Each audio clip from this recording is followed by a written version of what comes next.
Start करते हैं, ठीक है। तो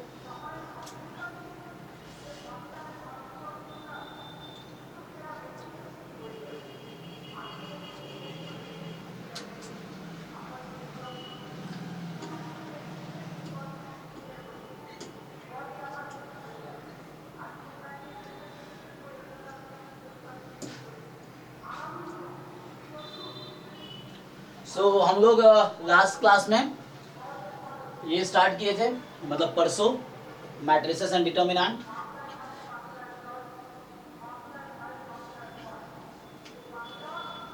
तो हमने लास्ट क्लास में वर्ड डिफाइन किया था कि फील्ड की डेफिनेशन क्या है, एंड देन क्या वेक्टर स्पेस की डेफिनेशन क्या है, सब स्पेस की डेफिनेशन क्या है, और मेनली जो क्वेश्चंस आते हैं वो इस पे आते हैं कि सब स्पेस चेक करना है आपको कि कोई वेक्टर स्पेस है, उसका एक सबसेट दे रखा है। अब आपको डिसाइड करना है कि वो सबसेट सब स्पेस होगा या नहीं होगा। तो सब स्पेस होने के लिए 3 कंडीशन है, मेनली 2 कंडीशन ही काफी था, है ना। पहला वाला जो 0 बिलोंग्स टू सब स्पेस होना चाहिए, वो ऐसे जरूरी नहीं है, क्योंकि वो दूसरे वाले में आ जाता है। जब लिखते हो ना आप alpha v belongs to subspace, तो हम लोग लिख रहे थे ना कि W subset of V is a subspace of V if and only if. तो जो पहली कंडीशन है कि 0 vector should belong to W, अच्छा सब स्पेस है ना, तो ठीक है। And V1 plus V2 belongs to W for all, या V1 की जगह W1 ले लो, बेटर रहेगा। W1 W2 है ना।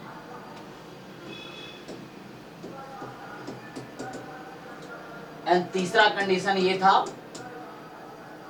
कि alpha time W belongs to capital W for all alpha belongs to R and W belongs to W। हाँ, तो मैं ये कह रहा था यहाँ पे कि पहली कंडीशन ऐसे कोई जरूरी नहीं है, मतलब जरूरी इन द सेंस कि ये वाला कंडीशन इसी में आ गया, तुम अल्फा को 0 चूज कर दो, है ना। अगर तुमने अल्फा को 0 ले लिया तो 0 इंटू डब्ल्यू क्या हो जाएगा, 0। तो ये कंडीशन इसमें आ गया, लेकिन ये लिखते इसलिए है क्योंकि कई बार हम ध्यान नहीं देते, हम इन जनरल अल्फा के लिए सोच लेते हैं, 0 को छोड़ देते हैं, तो ऐसा होता है। तो सबसे पहले हमें चेक करना होता है कि 0 should be in W, W1 plus W should be in W for all W1 W2 belongs to W, and alpha times W should be in W when alpha for all alpha belongs to R। कोई भी alpha 0 भी ले सकते हो, -1 भी 1 भी, and W belongs to W। ये सब स्पेस का थ्योरम है। इनफैक्ट कुछ बुक में देखोगे ये 3 नहीं लिखते हैं, एक ही में काफी है। तो इन तीनों को मिला के वो सिर्फ एक लाइन लिखते हैं, क्या कि A time W1 plus B time W2 belongs to W for all A belongs to R। so book में फील्ड वर्ड यूज किया होगा, F लिखता होगा R की जगह, क्योंकि हमारा जो है वेक्टर स्पेस ओवर R ही पढ़ना है, तो मैं फील्ड को R फिक्स कर रखा हूं। तो फील्ड लिखने के बजाय हम रियल नंबर लिख रहे हैं, फील्ड हमारा रियल नंबर है। So A belongs to R and B belongs to R। so इतना भी काफी है, मतलब एक अकेला ये कंडीशन काफी है सबस्पेस प्रूव करने के लिए। और यही 3 चीज जो लिखी है ये जस्ट अकेला इसके इक्विवेलेंट है। तो कुछ बुक में सिर्फ ये लिखा मिलेगा आपको, कुछ बुक में ये लिखा मिलेगा, कुछ में सिर्फ 2 और 3 रहेगा, ये नहीं रहेगा, सब इक्विवेलेंट है। ठीक है जी। तो ये हमने लास्ट क्लास में किया था। लास्ट क्लास में सबस्पेस डिफाइन किए थे, देन थ्योरम बताया था कि सबस्पेस W कब होगा। एक थ्योरम भी भेजा था, मतलब एक असाइनमेंट भी हमने भेजा था आपको, मतलब बहुत सारे असाइनमेंट भेजे, लीनियर अलजेब्रा के 10 असाइनमेंट थे कम से कम। सो 10 डिफरेंट असाइनमेंट थे, आप सॉल्व करो आराम आराम से एक करके। तो उसमें जो पहला असाइनमेंट था जिसका heading vector space and subspace रहा होगा, तो उसमें इन्हीं टॉपिक पे जो लास्ट क्लास में करा दिया उसी के क्वेश्चंस हैं। तो किसी को अगर कुछ पूछना हो तो पूछ सकते हो आप, सबस्पेस से रिलेटेड जो डाउट हो, अगर सबस्पेस से रिलेटेड। जी बताइए, एक दो क्वेश्चन डिस्कस कर लेते ताकि आपको एक पिछले क्लास में थोड़ा याद आ जाए, फिर आगे बढ़ेंगे हम लोग।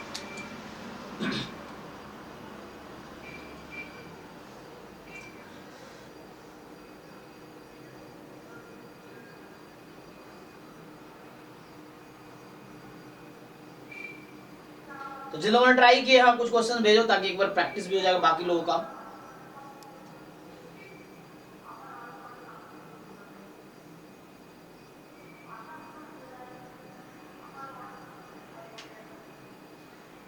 तो इसमें ऑप्शन डी बता दीजिए कैसे नहीं होगा।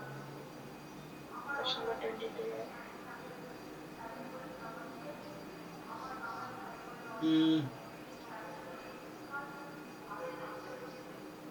ठीक है, देखिए जिन्होंने क्वेश्चन भेजा है जैसे तो क्वेश्चन नंबर 22 है ना, जिनका डाउट है। सो 22 कह रहा है कि which of the following is a subspace of a real vector space R cube। so V हमारा क्या है R क्यूब है। सो R क्यूब R की पावर n, n कोई भी नेचुरल नंबर ले लो वो एक वेक्टर स्पेस बनाएगा। क्यों बनाएगा? क्योंकि वो डेफिनेशन के सारे कंडीशन को सेटिस्फाई करता है। ठीक है, सो अब ऑप्शन है आपके पास कौन कौन सा सबस्पेस है R क्यूब का। तो पहला क्या बोल रहा है कि set of x y z जो कि आर क्यूब का एलिमेंट है such that y belongs to rational number. तो आप चेक करो y रैशनल नंबर, इन्होंने कहा y रैशनल है। तो मेरा क्वेश्चन ये है, तो आपको चेक करना है कि क्या 0 0 0 इसमें है कि नहीं है। ठीक है, पहले कोई दिक्कत नहीं है ना, ये ओके है, कोई दिक्कत नहीं है। 0 0 0 इसमें होगा ना, क्योंकि इस कंडीशन सेटिस्फाई कर रहा है, y रेशनल होना चाहिए। तो y रेशनल है, xy कुछ भी हो सकता है, xy पे कोई रेस्ट्रिक्शन नहीं है। रेस्ट्रिक्शन किस पे है? y पे है कि y रेशनल ही होना चाहिए। तो ये ओके है। दिस मान लो इस सेट का नाम मैं अभी W1 रख देता हूं, तो ये W1 में है, फाइन। अच्छा, अब मैं ये वाला कंडीशन, अभी मैंने ये चेक किया, अब मैं पहले ये वाला चेक करता हूं, देखो जरा ध्यान से। तो क्या कहता है ये, एक एलिमेंट इसमें से चूज करो। मैं चूज किया, मान लो 1 1 1, क्या इस सेट में होगा? हाँ या ना? इस सेट में कौन कौन से एलिमेंट है? एक्स वाई जेड, कोई भी x कोई भी रियल नंबर हो सकता है, y कोई भी रियल नंबर हो सकता है, z कोई भी रियल नंबर हो सकता है, बट रेस्ट्रिक्शन y पे है कि y को रेशनल ही रखना है तुम्हें। यहाँ पे RQ का मेंबर है ये, तो रेस्ट्रिक्शन W क्या है? W1 जो है सबसेट है V का, ठीक है ना। तो सबसेट क्यों है? क्योंकि यहाँ y को रेस्ट्रिक्ट किया कि रेशनल नंबर ही होगा। अब क्वेश्चन ये है, सो this is an element of, मान लो ये स्मॉल W1 है, कैपिटल W1। अब मैं अल्फा ले लेता हूं √2। अल्फा क्या होता है हमारा, आपको याद है ना, अल्फा एनी हमारा फील्ड क्या है? फील्ड रियल नंबर है ना, तो इसने वेक्टर स्पेस ओवर R, ठीक है ना, सो रियल वेक्टर स्पेस है। तो मैंने अल्फा चूज किया, एक फील्ड से कोई भी एलिमेंट उठा सकते हो, मैंने √2 चूज किया। क्यों? क्योंकि आपको पता है ना, एक काउंटर एग्जांपल एनफ है गलत कहने के लिए। तो अल्फा टाइम W1 चेक कर लेते हैं, तो ये आ जाएगा √2, √2, √2। क्या ये W1 में आएगा? No, so this does not belong to W1। तो ये वाली कंडीशन फेल हो गई, तीसरी वाली। तो इसका मतलब है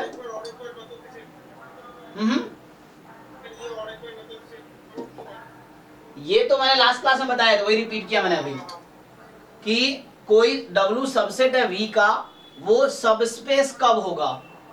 तो ये तीन कंडीशन लिखा हूँ लास्ट क्लास में। 0 होना चाहिए उसमें, अल्फा टाइम W होना चाहिए, for all alpha belongs to R, R is a field, and for all W belongs to W।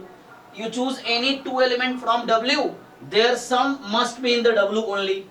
तो ये कंडीशन है। कुछ बुक में ये लिखा मिलेगा, कुछ में सिर्फ एक लाइन में लिखा होगा। ये तीनों कंडीशन इक्विवेलेंट है इसके, कि A time W1 plus B time W2 should belong to W, for all A belongs to R, B belongs to R। अच्छा, W1 W कहाँ से आएगा? तो ऑब्वियसली W1 W का मेंबर होगा, W2 भी कैपिटल W का मेंबर होगा। सो ये है फॉर ऑल। तो ये इक्विवेलेंट है इसके, बात बराबर ही है ना। जैसे ए बी को 1 रख दे तो ये वाली कंडीशन बन जाएगी, ए बी दोनों को 0 रख दो तो पहली कंडीशन बन जाएगी। तुम चाहो तो अब ए को 0 बी को अल्फा रख दो, ये बन जाएगी, या ए को अल्फा बी को 0 रख दो। तो ये तीनों कंडीशन इसके इक्विवेलेंट, इससे भी काम कर सकते हो तुम, बट अब इससे कर रहा हूं। तो अब यही कंडीशन यहाँ लगा रहा हूँ। ये एक सबसेट है V का, R क्यूब का, तो मैं चेक करना वेक्टर स्पेस है कि नहीं। तो मैंने एक अल्फा चूज किया √2, एक W1 चूज किया, W1 में ये स्मॉल W1 इस W1 का मेंबर है। अब मैं अल्फा टाइम W1 फाइंड कर रहा हूँ, ये क्या आया √2, क्या ये W1 में है? नहीं है। तो इसका क्या मतलब हुआ कि इसका मतलब है कि this is not a subspace. ठीक, so this is not a subspace. So पहला ऑप्शन जो है सबस्पेस नहीं है। ऐसे ही एक एक एग्जांपल बनाने की कोशिश करो। दूसरा जो बी ऑप्शन है वो ये कह रहा है कि XYZ सच दैट, क्या लिखा हुआ है इन्होंने? सो यहां इन्होंने बी में लिखा है कि y plus z whole square plus 2x minus 3y whole square is equal to 0। तो थोड़ा सा पहले रिड्यूस करो, इसको सिंप्लीफाई करो। अब ध्यान से देखो, a square plus b square, तो मुझे ये बताओ a square plus b square is equal to 0 implies what? हाँ, a is 0 and b is 0, दोनों को 0 होना पड़ेगा, कोई तीसरा ऑप्शन नहीं है, ठीक है ना? मतलब एक ही ऑप्शन, दो दूसरा ऑप्शन नहीं है। So a has to be 0 and b has to be 0। क्यों? क्योंकि नेगेटिव तो हो नहीं सकता, तो नॉन नेगेटिव नंबर का सम 0 हो रहा है, मतलब दोनों 0 है एक्चुअली। सेम यहाँ पे लगाओ, तो इसको थोड़ा सा रिड्यूस करता हूं मैं। सो XYZ, so y plus z has to be 0 and 2x minus 3y has to be 0। तो ये वाली सेट इसमें रिड्यूस हो गया, ये एक सबसेट है R क्यूब का। तो मुझे चेक करना है ये सबस्पेस है कि नहीं है, तो थोड़ा सा मैं सिंप्लीफाई कर रहा हूँ पहले। ठीक, तो यहाँ आ गया y plus z 0 है, और यहाँ से देख लो, इसको थोड़ा और सिंप्लीफाई कर सकते हो चाहो तो, ये भी ठीक है। अब आपको क्या करना है? अब आपको चेक करना है सबस्पेस है कि नहीं है। तो 0 0 0 इसमें है क्या? तो चेक कर लो, 0 प्लस 0 0 0 माइनस 0 0, तो 0 0 सेटिस्फाई कर रहा है, ओरिजिन है इसमें। दूसरी कंडीशन ये है, तो हालांकि ये लीनियर है तो यहाँ प्रॉब्लम नहीं आएगा, तो ये तो सबस्पेस बन जाएगा, ठीक है ना? यही आंसर है इस ऑप्शन का होगा। तो दिस इज द ऑप्शन कि दिस इज अ सबस्पेस। मुझे कैसे पता चल गया? क्योंकि ये तो लीनियर है, ये पहली बात। और अब चेक करके देख लो, तो जीरो वेक्टर मान लो इसका नाम मैं W2 रख देता हूं, ठीक है जी? तो W2 रख दिया मैंने, तो जीरो वेक्टर इसमें है। क्यों? क्योंकि 0 0 0 रखूंगा तो सेटिस्फाई कर रही है इसको। तो कोई भी ट्रिपलेट जो इस कंडीशन को सेटिस्फाई कर रही है तो वो इस सेट में है। तो सिंपल 0 0 0 आप पुट करोगे तो आपका ये 0 बिलोंग्स टू W2 हो गया। अब दूसरा, मैं कोई भी अल्फा रियल नंबर ले लूं और कोई भी W मान लो एक एलिमेंट उठा लेता हूं, कोई भी इनमें से जो इसको सेटिस्फाई कर रहा है। जैसे XYZ ही एग्जांपल के लिए उठा लो, तो ये XYZ है जो कि W2 में है, तो ये इसको सेटिस्फाई कर रहा होगा, तो अल्फा से मल्टीप्लाई कर दो, तो अल्फा W क्या बनाएगी? Alpha X, alpha Y, alpha Z। और इसका कंडीशन क्या है कि क्या होगा? तो इसकी कंडीशन क्या है? चेक कर लो इसको पुट करके। तो यहां से alpha time Y plus alpha time Z 0 ही हो जाएगा, क्योंकि मुझे पता है यहां से कि y प्लस जेड 0 है और 2x माइनस 3y 0 है, और यहाँ से आ जाएगा 2 alpha x minus 3 alpha y 0। तो ये कंडीशन सेटिस्फाई हो रही है, मतलब इसी कंडीशन में अल्फा से मल्टीप्लाई कर दो।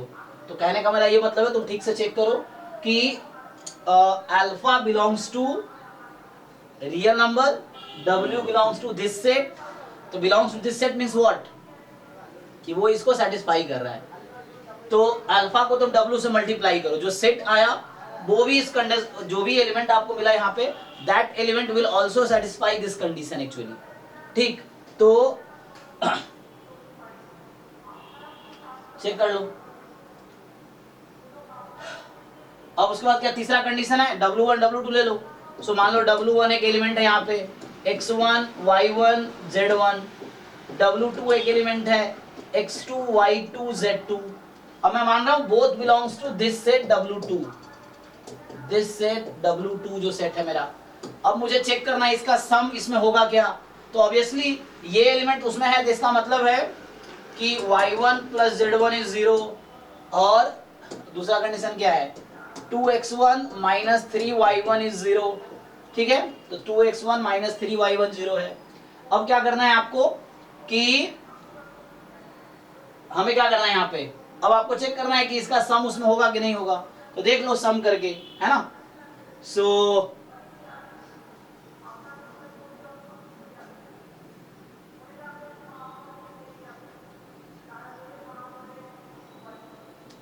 ठीक है, पुट कर लो उसमें, तो क्या आ जाएगा पुट करेंगे तो इसको जस्ट सिंपली तुम यहां से, तुम्हारे पास y2 प्लस z2 0 है, 2x2 और 3y2 0 है, इसको ऐड कर लो, दोनों को जस्ट ऐड कर लो आप, तो यहां से आ गया y1 plus y2 plus z1 plus z2 is 0, and यहां से आ गया 2 time x1 plus x2 minus 3 time y1 plus y2 is 0। तो इसका मतलब क्या हुआ, इसका मतलब ये होगा इसका सम भी इसमें बिलोंग कर रहा है एक्चुअली। जब आप इन दोनों को ऐड करोगे ना तो सम क्या बनेगी, x1 plus x2 y1 plus y2 z1 plus z2, तो that sum also belongs to the same subspace. तो कहने का मतलब मुझे ऐसे दिख गया था ना, यहाँ पे वो लीनियर है, एक्चुअली लीनियर फंक्शंस है, और वो क्या कर रही है, ओरिजिन से पास कर रही है, तो वो सब स्पेस बनाएगी, ठीक है। So that will make a सब स्पेस। सी ऑप्शन देख लो अगला वाला, तब तो इजी है। सी ऑप्शन जो कह रहा है कि x y z, तो यहाँ पे क्या है, x plus 2y plus 3z plus 1 is 0। अब चेक करो क्या 0 0 0 सेटिस्फाई करेगी इसको, तो दिस इज नॉट अ सब स्पेस, ठीक है ना। पहले बात ओरिजिन सेटिस्फाई करना चाहिए, हाँ। और फोर्थ वाला ऑप्शन जो है, the D option is x y z such that y into z is 0। तो see one thing, इसने कहा कि x y z such that, इसको सिंप्लीफाई कर देता हूं, तो y into z is 0 means what, either y is 0 or z is 0, not both, है ना। so maybe both, no problem, but not always। so x y is 0 or z is 0 or both is 0, no problem। so means what, so now the question is I choose two elements, see carefully। so I take suppose this set is let's say w for example, so I take one element 1 0 1। so क्या ये element इस set में होगा according to this condition, this belongs to or not, yes sir, है ना। y into z 0 हो रहा है ना, सही तो है। so this belongs to w। now I take 1 1 1 0, क्या ये वाला एलिमेंट इस सेट में है, ओके। तो मान लो इसका नाम x1 है, इसका नाम x2 है। अब x1 प्लस x2 किसके इक्वल आएगा, 2 ऐड कर रहे हैं, ऐड ऐड ऐड,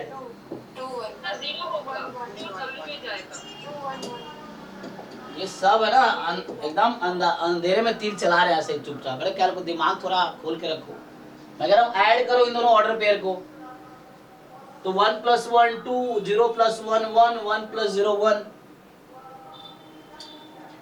सो क्या ये एलिमेंट बिलोंग करेगा इसमें, सर ये तो मैं को अलग वे से लिया था sir, y1 z1 plus y2 z2, तो इसका 0 ही तो होगा, मतलब जो x1 आपने लिया है। हाँ तो आप कैसे बोल सकते हैं, तो y2 z होता है, तो y1 z1 plus y2 z2, तो फिर तो 0 प्लस 0 ही होगा ना। सॉरी 1 मिनट,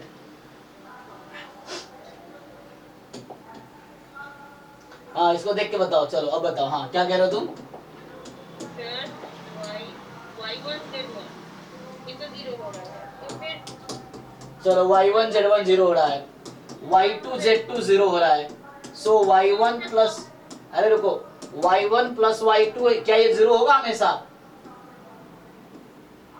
क्यों आप y1 z1 plus y2 z2 लेंगे, तुम ना पहले डेफिनेशन को समझो, अपनी मर्जी से कुछ भी ले लो, क्या डेफिनेशन है यहाँ, क्या है, what is this,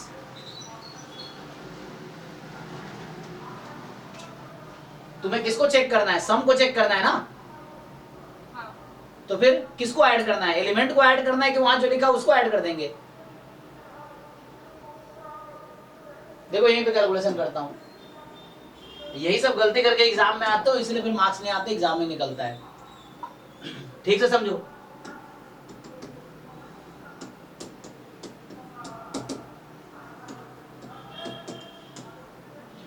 So I take one element x1, y1, z1. So that is w1 for example. This belongs to w. I take another element x2, y2, z2. That is w2 this. अब ये this element belong to w1 means y1 into z1 should be 0. This element belongs to w means y2 into z2 is 0. अब मुझे क्या check करना है यहाँ पे? I assumed w1 w2 belongs to w. So what I need to check now? मुझे क्या check करना पड़ेगा अब? कि इसका सम इसमें है कि नहीं. पहले सम निकालोगे ना, तो सम क्या है? व्हाट इज द सम? इन दोनों को ऐड करो. So I need to check whether w1 comma w1 plus w2. So what is w1 plus w2? x1 plus x2, y1 plus y2, z1 plus z2. अब question is whether it belong to w. So this will answer whether this condition is true or not. So ये वाला कब belong करेगा? जब इन दोनों का product w हो जाए. So y1 plus y2 into z1 plus z2 0 हो जाए. क्या ऐसा जरूरी है? Is it true always? When you say a statement true means it is true always. There is no counter example. But if I give one counter example that say this is not true, that is enough to say false. So check कर लो, ऐसा कोई example बना लो. ऐसे अब क्या ये जरूरी है 0 होगा? जरूरी नहीं है ना. This product has to be 0, तो any one has to be 0. तो y1 0 ले लो, यहाँ z2 0 ले लो. And then तो y1 अगर 0 है, z2 0 है, तो y2 into z1 may not be 0. हाँ सर समझ आ गया. So what I took initially, I was trying कि 1 0 1 1 1 0. So this is my w1, this is my w2. Check कर लो, y1 0 लिया. So ये बिलोंग कर रहा है w में, यस. ये बिलोंग कर रहा है w में, यस. अब मुझे पहला में चेक किया था 0 होना चाहिए, 0 उसमें है क्योंकि 0 into 0 0 0 0 है ऑलरेडी. तो हाँ, इसमें 0 0 0 सेटिस्फाई करेगा क्योंकि ओके है. तो पहला ओके है, दूसरा चेक कर रहा हूँ. अब इसका सम निकालूंगा तो 2, 1, 1. अब क्या ये w में है? No. So that's why it is not a vector space. मतलब नॉट अ सबस्पेस, तो obviously it is not a vector space also. So subspace is itself a vector space. This is not a subspace. ठीक है, तो उस question में only B option is correct. This is not a subspace, this is not a subspace, not a subspace. So only B option is correct. तो ये B वाला subspace था.